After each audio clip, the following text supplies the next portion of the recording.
Hello there, I'm Victoria Williams from mymusictheory.com, and this is a video for those of you who will be taking the new format of ABRSM Grade 5 theory exams. These are a new style of exam which have just been brought out kind of due to the COVID pandemic, but I think the ABRSM were also planning to do this anyway. So the new theory exams up to Grade 5 will all be taken online in the future. Some of the differences here are that the exams will be taken at home instead of in an exam centre on your computer. Most of the questions will be of a multiple choice format. There won't be any handwriting of music. The list of foreign terms that you have to learn has also been reduced, which makes it a little bit easier. And there's a new style question, which I'm going to cover in this video, which is recognising scales in all the four main clefs, including the C clefs, the alto and the tenor clef. So previously you would have learnt how to write the scales major and minor, harmonic, minor, melodic in the treble and bass clefs. Now you don't need to write out scales, but you need to be able to look at a series of notes with the clef removed and work out which clef should be used to make a real scale. So this video is actually part of my complete Grade 5 music theory course, and I'll leave the link to that course down in the description below the video. So if you like the video and you think that you might find the whole course useful, do come along and have a look. You can have a look at some free sample videos on the website as well. Okay. In the ABRSM Grade 5 exam, you might be asked to identify the correct clef of a scale from the four clefs you know about: treble, bass, alto or tenor. Here are some facts about scales that might help you to find the answer more quickly. The tonic or key note will never be E sharp, F flat, A sharp, B sharp or C flat. Although it's possible to make scales starting on these notes, they would have an impossible number of sharps or flats in them, so we don't use them. We always use a scale of F major, for example, and not E sharp. There are only two scales that use both flats and sharps. They are D minor and G minor, in their harmonic minor or ascending melodic minor forms. There are no major scales which use both flats and sharps. Try to learn this fact, as it could save you a lot of time. Intervals above the tonic or key note are also really important. All scales, both major and both types of minor, have the following intervals above the tonic. The tonic to supertonic, or second note in the scale, must be a major second.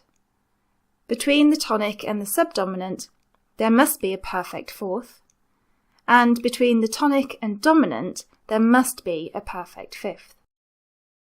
When you check for these specific intervals, you can quickly see whether you're looking at a real scale in that clef or not.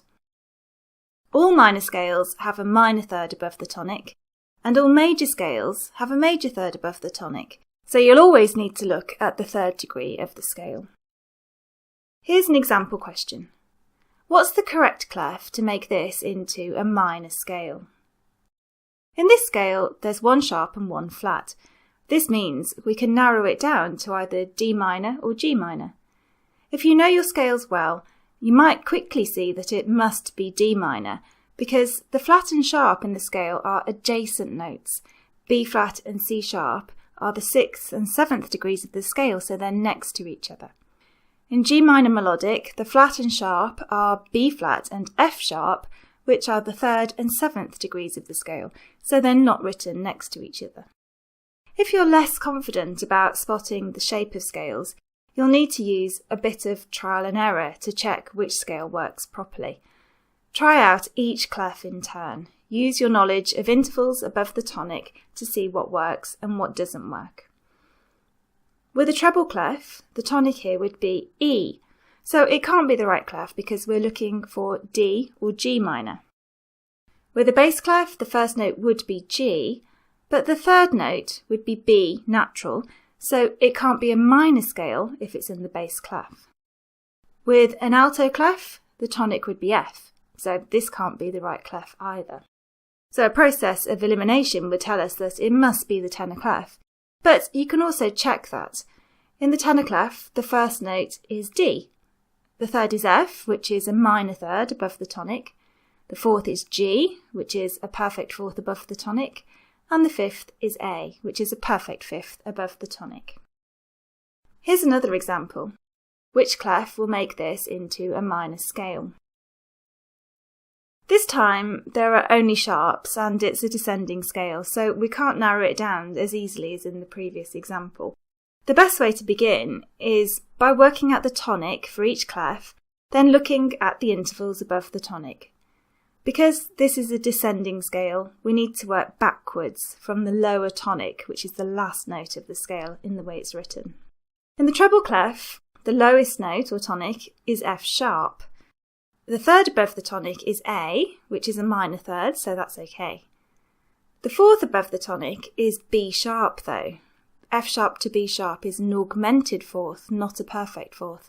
So it's not going to be in the treble clef. Let's try the bass clef. If it's in the bass clef, then the tonic note is A sharp.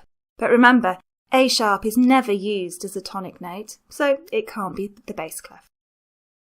In the alto clef, the tonic would be G sharp. The third above the tonic would be B, which is a minor third, so that's fine. The fourth above the tonic would be C sharp, which is a perfect fourth, so that's fine. And the fifth above the tonic would be D sharp, which is a perfect fifth. And that seems to be the right clef. But let's check the tenor clef too, just to be on the safe side. So in the tenor clef, the tonic would be E sharp. E sharp is never used as a tonic, so it's definitely not correct in the tenor clef. Alto clef it is.